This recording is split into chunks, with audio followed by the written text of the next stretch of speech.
I have 9 simple changes that I'm going to share with you today that are going to make a surprisingly big difference in your life. They're super easy to remember. It's almost like these are little life hacks that sit on top of the latest and most amazing research on how you can improve various aspects of your life. And I guarantee you, you'll be able to do most of them today. Hey, it's your friend Mel, and I'm so glad you're here. Welcome to the Mel Robbins podcast. I am always so excited to be able to spend time together with you, and I want to start by thanking you for taking the time to listen to something that could help you be happier.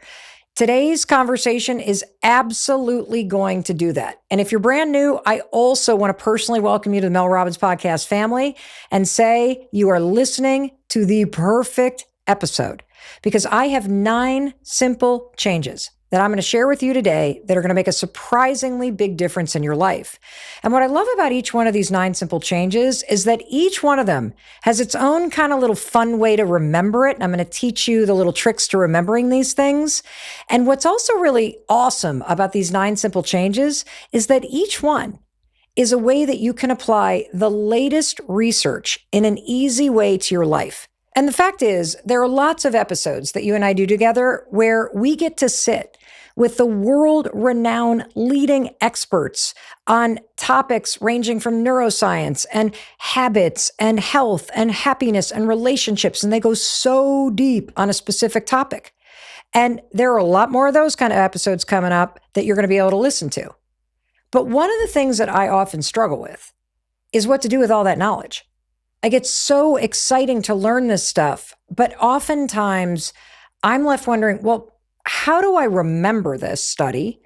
And more importantly, how do I apply it for maximum benefit in my life? And that's my mission with the conversation today. We're going to address that because today is all about these 9 simple changes. These are simple sayings, kind of like a rule of thumb.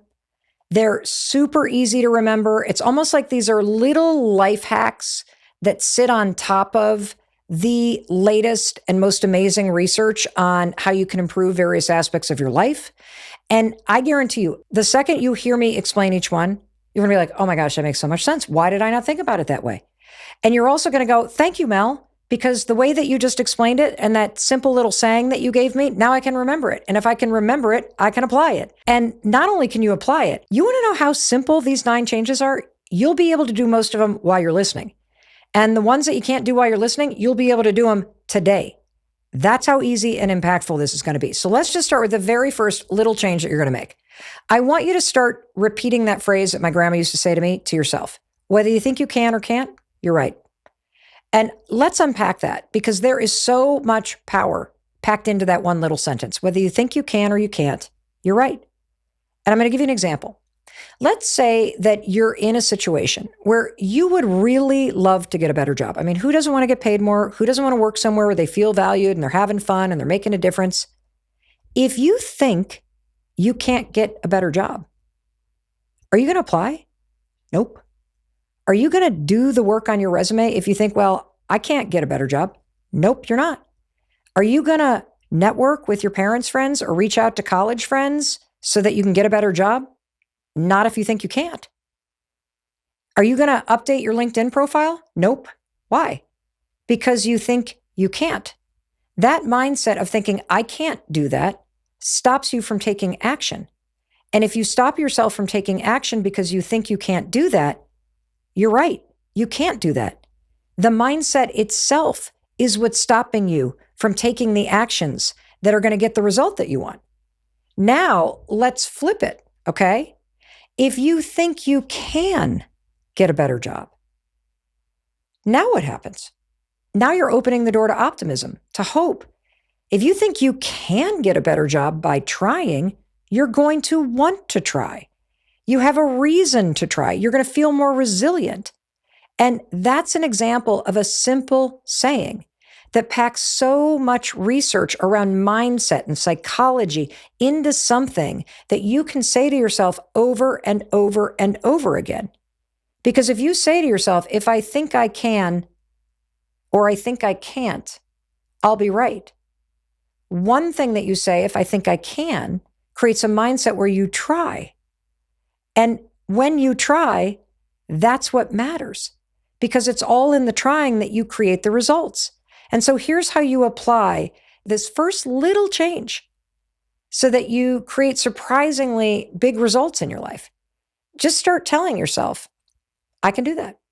I can try that. I think I can change my attitude.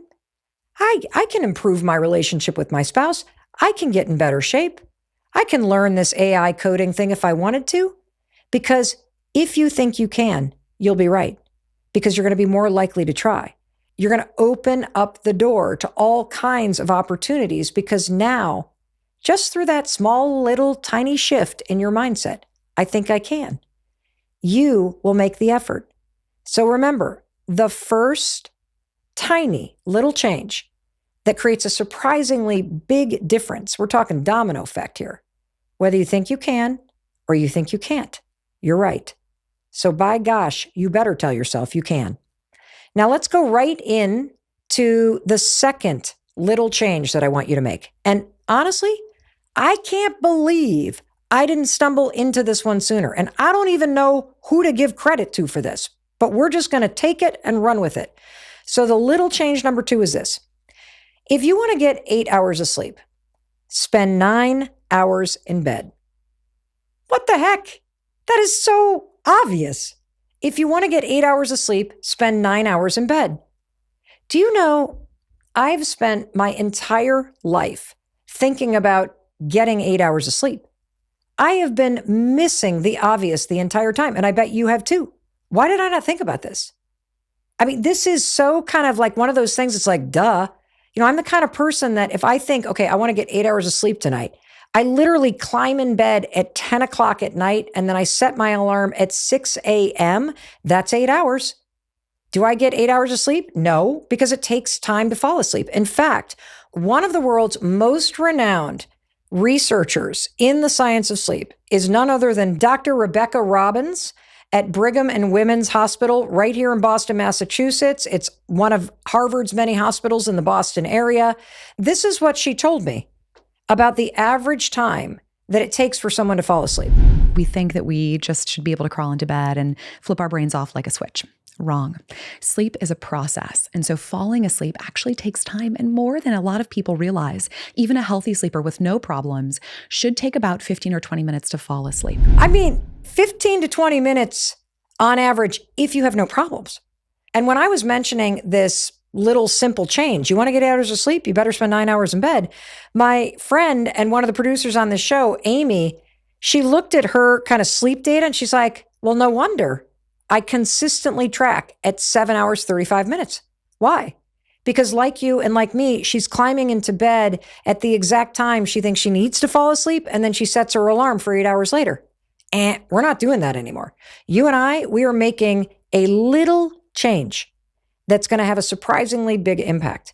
Instead of you and I focusing on getting 8 hours of sleep, nope, we're not going to do that. We're going to focus on spending 9 hours in bed. Doesn't that just shift your mindset right away? Simple change. Surprisingly big difference. And I want you to think about that in your own life. Think about it tonight. Instead of thinking that you need to get 8 hours of sleep, I want you instead to go, oh, I got to spend 9 hours in bed. And you want to know the cool thing? So let's just say that you're one of the lucky people that Dr. Rebecca Robbins was just talking about. You can fall asleep quickly. That's wonderful. 15, 20 minutes, bada bing, bada boom. If you think about being in bed for 9 hours and you fall asleep 20 minutes into climbing into that bed, and then you wake up 8 hours later, guess what?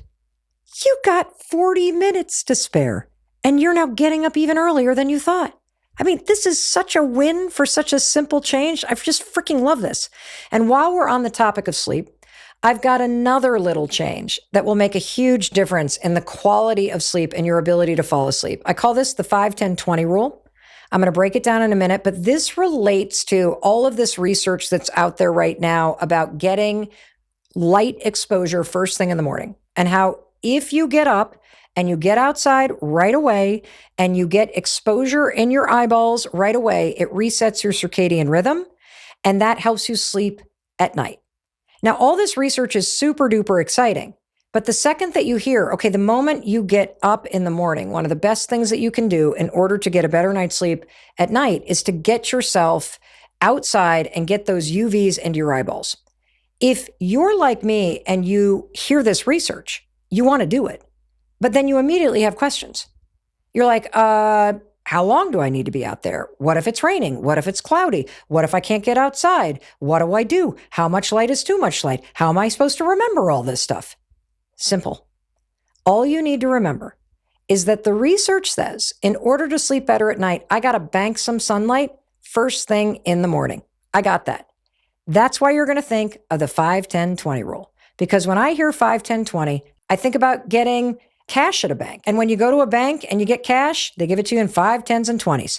And I remember when I was younger and I was waitressing and I was a bar back, there would be nights where I would be the one closing down the restaurant and ending the shift. And I would have to tally all the cash and close it all out. And then they give you this big envelope that you zip. And then you go to the bank and you drop it into the night deposit box.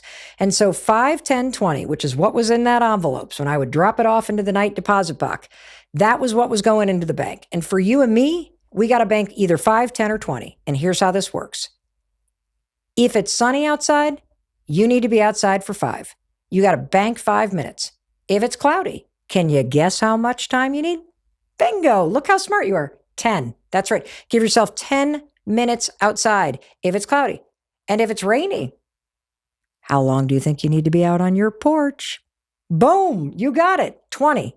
That's the 5-10-20 rule. Sunny 5, cloudy 10, rainy 20. Or sit next to your window for 20 minutes. That's it. That's how you remember this research, that you got to bank UV light first thing in the morning to reset the circadian rhythm. And that helps you get a better night's sleep. And the 5-10-20 is a simple rule of thumb that you can follow that will help you apply it no matter what the weather is. Isn't that awesome? Little change, surprisingly big difference. And that brings me to number 4. Now, Henry David Thoreau said, an early morning walk is a blessing for the whole day. Your friend Mel Robbins is telling you, a little walk is a solution to 93% of your problems. I'm going to explain this. Let's just say you got a report due at work. You've been working on it. It's super stressful. It's due in literally a couple hours and your head is spinning. You're so overwhelmed. That's a problem. The deadline is looming. Your head is spinning. The solution to that problem, to feeling overwhelmed in that moment, it's to take a walk. Because in that situation, you don't think you have time, but the truth is you don't have time to waste sitting there spinning. And a 10-minute walk is the solution to that problem because it's going to reset your mind. This is all based on research. It's going to improve your productivity. It'll spark new ideas so that when you walk back in and you sit down, boom, you're ready to focus and you will get that puppy done. Let me give you another one. Let's say that the person that you've been seeing suddenly sends you a text and says, I've been thinking, this isn't going to work out. That's a problem. You're heartbroken. You're disappointed. Maybe you're super annoyed that they did it by text. Instead of firing off an angry response or sitting there with that text message feeling like a rejected loser, because what's going to happen if you do that? You're either going to send something that you regret or you're going to get completely overwhelmed by your emotions, and that's going to make you feel even worse. What is the solution to the disappointment that you feel when you get a text like that out of the blue? I'll tell you the solution. Take a little walk. Because walking lifts your mood. It reduces the intensity of the disappointment. It also allows you to step away and get objectivity from that thing that immediately stressed you out, which was that text message. And it creates a break from the flood of negative emotions. And as you're out there walking, the rhythm of the movement and the change of the scenery can help you clear your mind. It makes it easier for you to gain perspective and calm down and start to move forward and actually choose what you're going to do as the response instead of acting out of reaction, which you're always going to regret. All of this based on research. Little walk, big difference. Here's another example. Let's say your mom calls and tells you that the test that they ran on your dad came back and it's bad. They think your dad has cancer. Your heart sinks. Your worst fears just flood through your brain. You hang up the phone, you start to cry. Now, let me tell you something. If you immediately go and log on to WebMD and you go down that research spiral, you're going to feel worse. You're going to feel powerless, and that's going to be a major problem. Why? Your parents need you to process what you're feeling and get to a point where you can think clearly so you can help them, so that you can be supportive through this whole thing. So the solution to this really big problem, go for a little walk. The walk isn't going to change the fact that your dad has this diagnosis. What it does is it changes you, your state of mind, your physiology, your mood, your emotions. Based on the research, going for a little walk makes a big difference because you're going to be able to process this information, and it gives you space from your emotions so you're not overwhelmed by them. And that's going to let you walk back in with new ideas and a much more strategic response to the situation. Here's another example. Let's just say you finish dinner and now, like me, you are craving a bowl of ice cream with hot fudge sauce and some salted peanuts on top. And you can tell that I always crave that little sundae, right?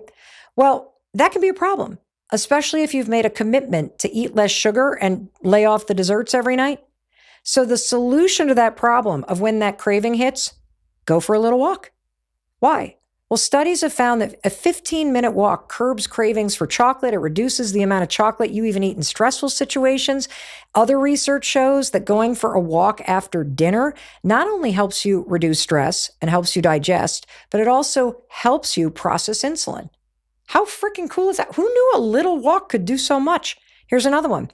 You just had an argument with a roommate over the fact that your roommate's significant other is always at your place. They never go to their place. They're always at your place. And so you now live with two people, not one person. And it's starting to feel weird. So you bring it up and then they blow up at you and it's really tense conversation and they walk into their bedroom door and they shut the door. This moment's a problem because you then start to question the fact that you drew a boundary. And then you're going to want to feel, if you stay in that space, like you need to then go knock on the door and apologize. It's okay. I didn't mean it. I'm just all stressed out. The solution to this problem is going for a little walk. Because as you're learning, the power of a simple walk is extraordinary. By walking it off, that is a phrase, you're going to gain clarity. You're going to gain perspective over why this issue is important to you and why it's important that you become the kind of person that does express the boundaries and the requests that you have. And that's going to help you walk back into the apartment and realize it's not your responsibility to manage your roommate's emotions. And it's not your responsibility to manage your roommate's disappointment. It is your responsibility to ask for what you need. And that's all that you did. And the truth is about a walk is that it's not going to erase the problems that you're going to face in your day-to-day life. And it doesn't erase mine either. The reason why a little walk works as one solution for so many problems that you face is because of how it changes you so quickly, how you feel, your mood, the clarity of your mind, and that changes your ability to come back and deal with things differently. When you're in control of your response, you have the power to solve 100% of the problems you face. And that's why it's so cool. And it also has this magical, powerful effect to opening you up to different solutions that you never can see for yourself if you're still standing in your apartment or searching on WebMD or sitting there rage texting at somebody that broke up with you. So Henry David Thoreau said, an early morning walk is a blessing for the whole day, and your friend Mel Robbins is reminding you, a little walk is a solution to 93% of your problems. And that brings me to little change number 5. I told you this was going to surprise you. Here's what it is. One of the little things that I remind myself of all the time, stop talking. I think I've spent a lot of my life feeling like I got to participate in every conversation. I got to have an opinion on everything. I got to make sure I get in the last word, whether it's at work or family in particular. And when you stop talking, a whole different world opens up to you. It's kind of hard to do if you're somebody who is used to asking questions and having an opinion, but try this. Go into work or into class this week and be quiet. Don't say anything. And notice how different everything is. or when you're having dinner with your family. Be quiet. Ask questions if you want, but stop talking. There are two ways stop talking has made a big difference in my life. The first is in helping me grow. Because when you're the one talking, you're not learning anything. It's when you're listening or when you're reading or when you're taking a class, when that input is coming in, that's when you learn and grow. I remember a couple years ago, I was talking to a friend of mine, and this was back when my career was really about motivational speaking. And I was saying, I feel really burnt out. I feel like I just am stale. I'm not getting any better at this craft. I'm not feeling like I'm growing. Something's up. I don't know what it is. And my friend said to me, well, I know exactly what you're talking about because I felt that way too. And then I decided to stop talking. And I said, what do you mean you decided to stop talking? You're still getting paid to do speeches. And he said, no. I decided that I would stop talking so much. And I would prioritize, instead of standing on that stage talking, I would make sure that at least 10 times a year, I found myself sitting in the audience listening. And that really struck me because I realized in that moment, my whole life was about output, speaking, creating, doing all the stuff. And I wasn't getting the input I needed. And so one immediate change that I made after that conversation was I signed up to go to 2 events where I could sit in an audience. Another one is I dedicated time every week to just input, reading a book, watching someone else on stage who's masterful and learning from them, taking an online course on a topic that I was interested in. All that input helped me grow. And you're not growing when you're talking. You grow and learn when you're listening. And the second way that this made a huge difference in my life is it taught me that you don't always need to have the last word. It's amazing how often you'll find that you offer an opinion just because you think you should. It's amazing how often you can get pulled into these conversations where it's just one person and then the other trying to get the last word in. The truth is, not everything deserves a response. Not everyone deserves an explanation. Stop talking. Not every conversation is one that you need to participate in. Stop talking and start practicing being quiet and not having an opinion. Oftentimes, protecting your peace and not getting involved and just listen, don't talk, is going to make you happier. And one other thing, if you're in a conversation with somebody and it's argumentative or it's tense, stop talking. I'm not talking silent treatment stuff here. I just stop talking. Lower your voice when you do. It signals that you're in control. So stop talking and you're going to get your awareness, your confidence, and a whole different world is going to open up to you. Sometimes silence is way more powerful than chiming in, and your peace is worth protecting. So stop talking. All right, that brings me to number 6. I love, love, love this one. And if you struggle with ADHD or clutter, you're going to love this too. Number 6, put things back where they belong. This little change, just tiny change, has made a huge difference in clutter and organization for me, that when you find something, put it where it belongs. It just takes less than a minute to do the right thing. And then you are one item at a time, not allowing clutter to build up. I do this every single day in almost every room that I walk in. If I see something that is out of place, I put it where it belongs. And if you adopt this little change, you see something, it's out of place, put it where it belongs, you will be shocked at how much more organized your house is. In fact, I'll tell you a story about something that happened today. So the Vermont studios are above my garage. And today we were working on this awesome episode about owls. And I had all of these like objects and things that I was using to show in the YouTube video. And when we were done with the taping, there was a pile of stuff up here that all belonged in different places. You know what the old me would have done before this rule? I probably would have left it up here. And then it would become not a little pile, but a gigantic volcano of things that started piling up that did not belong here. So instead, I kind of use this rule, just touch it once. I loaded all of the little objects into a big bowl, and then I brought it into the kitchen, which is where one of the items belonged. That's all I needed to do. Check. I put the bowl where it belonged. 30 minutes later, I was done with lunch, and I was walking back through the kitchen. Now, inside the bowl was a pair of swim trunks and a little owl statue. I know you're thinking, what was she doing? Doesn't matter. These were objects that belong in my bedroom. Now, I could have just as easily walked right past them and gone right on up above the garage to get back to work. But I have this rule. If you see something out of place, put it where it belongs. So I scooped those things up. It took me 30 seconds to walk to the bedroom. I put it down. Boom, done. And when I got into the bedroom, you know what I saw?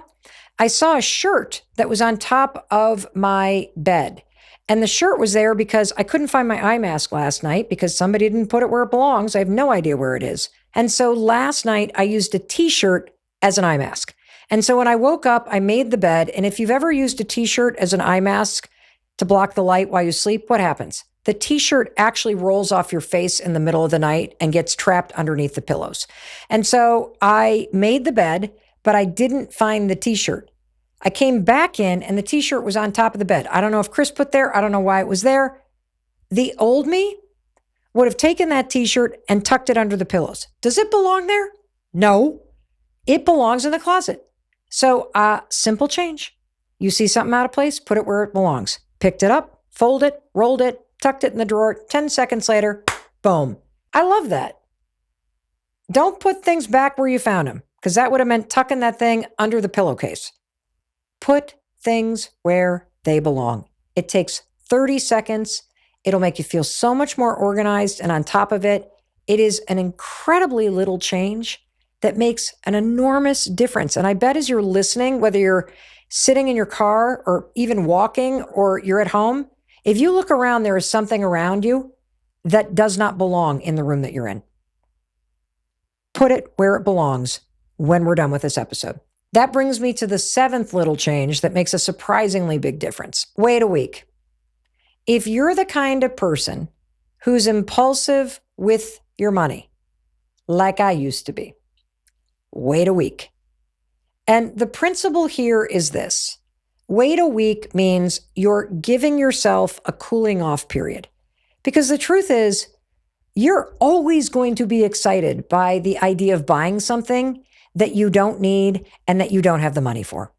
I mean, right? You'd be like staring at this thing, this new pair of shoes, and you're like all excited because, for me, I am a freak about Birkenstocks. And when they come out with the fake shearling Birkenstocks for the fall, I look and they have a different colorway in the spring. I look at those and I'm like, oh my gosh, these are so cool. And I get all excited and I imagine myself in these things and I freaking love Birkenstocks. But the truth is, I don't need them. In fact, I'm wearing a pair right now, but I can just imagine seeing the brand new colors and feeling the excitement and just really wanting it. And you know how good it feels when you go click and you purchase it? Oh my gosh.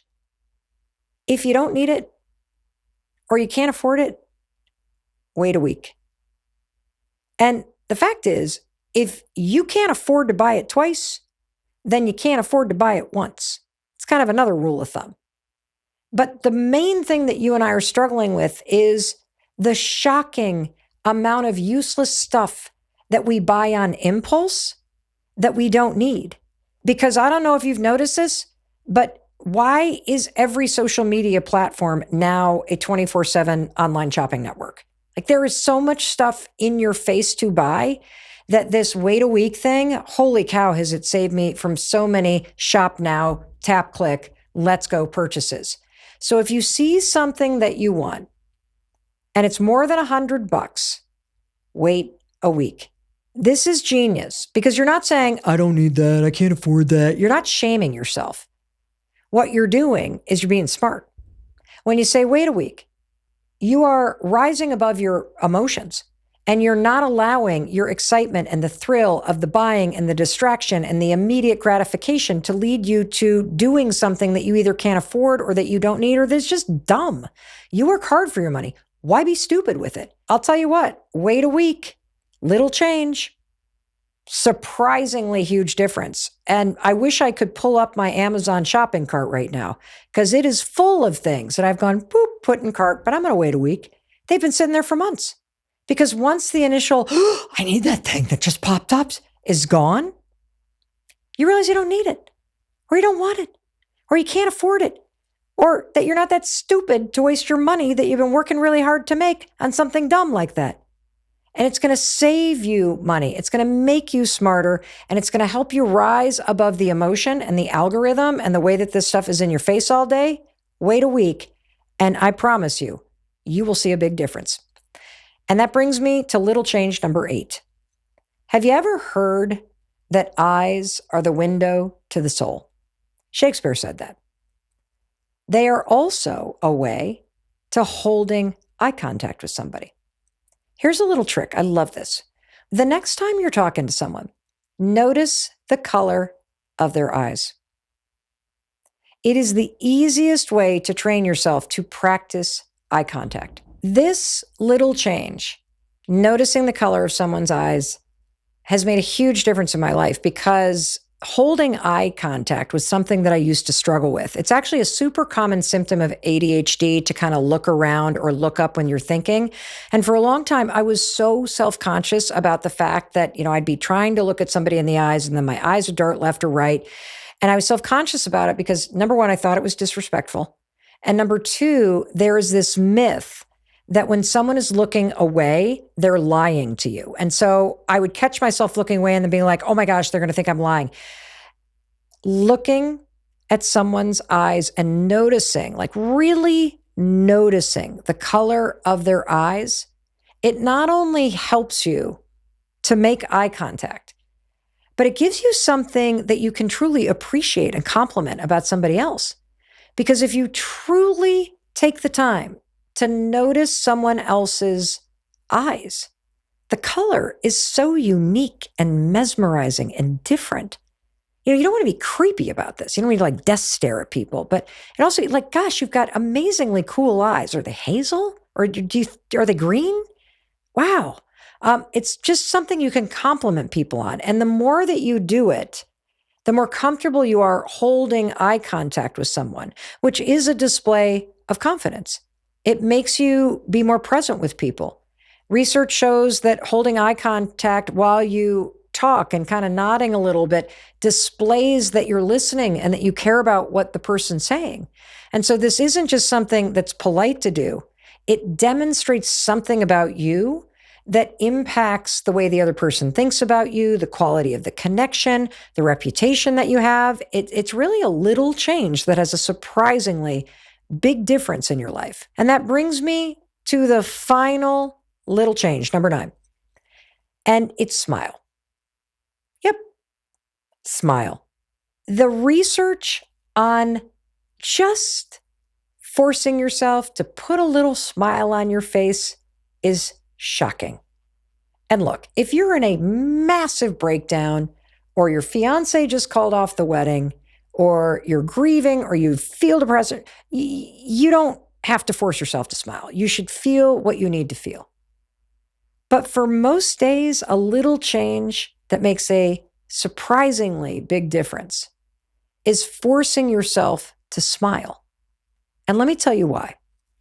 It's sort of like, are you the kind of person, I'm the kind of person that's constantly worried about my posture because I find myself hunched over. My grandmother had a very like hunched over hump on her back. And I think, I don't want to look like that. And so I'm constantly like rolling my shoulders back, right? And pulling my shoulders back because I'm hunched over a computer. I'm hunched over a phone. So are you.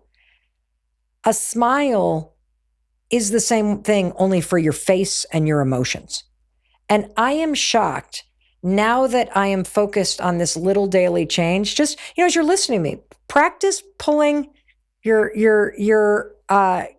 sides of your mouth up towards your ears. Seriously, practice doing it. I'm doing it right now, and everybody watching on YouTube can see it. It kind of does something. It's weird. And what I've found now that I'm trying to make this little change, whenever I catch myself, smile.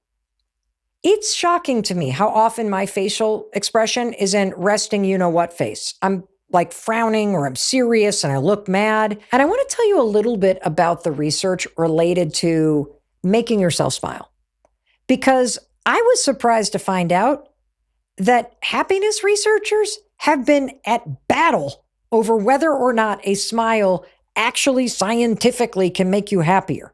And so this researcher over at Stanford, Nicholas Coles, he was one of these researchers that was like, I don't know, can a smile make you happy? He was kind of on the fence because there was all this conflicting stuff going on in the scientific community. So he was like, that's it. I'm going to settle this puppy once and for all. And so he conducts this huge research project that got together the researchers that didn't think smiles make you happy and the research camp that thought, well, yes, of course they make you happy. And they did this huge study collecting data from 3,800 participants in 19 countries. They analyzed all the data, and here's what they found, settling the debate once and for all. Researchers found a noticeable increase in happiness from participants who either looked at photographs of other people smiling and then tried to mimic the smile they saw in the photo, or from simply pulling their mouth towards their ears. Like this, like that's freaking crazy. Like you can do a fake smile where you like make yourself pull your lips towards your ears and do a fake smile. That's crazy. And basically what they're saying is that they believe that there is this facial feedback thing happening. That when you make that expression, it sends data to your brain and your emotions telling you that you're okay. And it's true, isn't it? That when you see someone smile, you smile. When you hear someone laugh, you laugh. The researchers were very clear to say, forcing yourself to smile is not going to yank you out of depression. And will it solve all your problems? No. But interestingly, when you make this little change, and it's just something little you can do, and you make yourself smile on the days that, kind of feel like, you're going to feel better. And now there is a scientific benefit to doing it. And so let me remind you of the 9 little changes that make a surprisingly big difference in your life. Number 1, whether you think you can or can't, you're right. Your mindset matters. So you better think you can, because that's going to make you try. The second little change, if you want to get 8 hours of sleep, spend 9 hours in bed. The third little change, 5, 10, 20. Bank those sunlight hours for better sleep. And let me prove to you that you remember this. You're going to bank 5, 10, or 20. How much time for sunlight? That's right, 5. What if it's cloudy day? That's right, 10. What if it's raining or you're sitting next to a window? That's right, 20. Good for you. See how this works? Bank 5, 10, 20.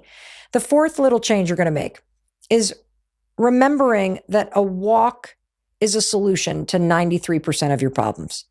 Not because it erases the problem that's in front of you, but because it changes you for the better. And that helps you solve the problem. Little change number 5, stop talking. Protect your peace. Hold on to your power. If you want to learn, you got to be listening. Stop talking. And the 6th little change, don't put things back where you found them. Put them where they belong. Holy cow, has that made me more organized, and has it made our house have way less clutter? And number 7, wait a week. Wait a week. I know it feels good to buy all that stupid stuff that you don't need, but wait a week. You are way more powerful than your emotions, and you work super hard for your money, so I want you to stop spending it on stupid things. And if you can't afford it twice, you can't afford to buy it once. So wait a week. Little change number 8. When you're talking to someone, notice the colors of your eyes. The more you do this, the more present you are, the more confident that you feel, the more you deepen the relationships and the connections that you have with other people. And little change number 9, all throughout the day, just notice your facial expression and put a smile on your face. I promise you'll feel a little better. And one more thing, in case no one else tells you, I wanted to be sure to tell you that I love you and I believe in you and I believe in your ability to create a better life. And I know that you now have 9 little changes that you can do today and every day that will make a shockingly big difference. Now go do them. And I will be waiting for you in the very next episode. I'll see you there. And for you on YouTube, thank you for being here. And you know what would put a smile on my face? Hit subscribe. My goal is to make sure that 50% of the people that are watching this channel are subscribers. It supports the channel. It tells me that you love these videos. And speaking of videos that you love, and thank you for subscribing, I recommend that you check out this one. It'll definitely put a smile on your face.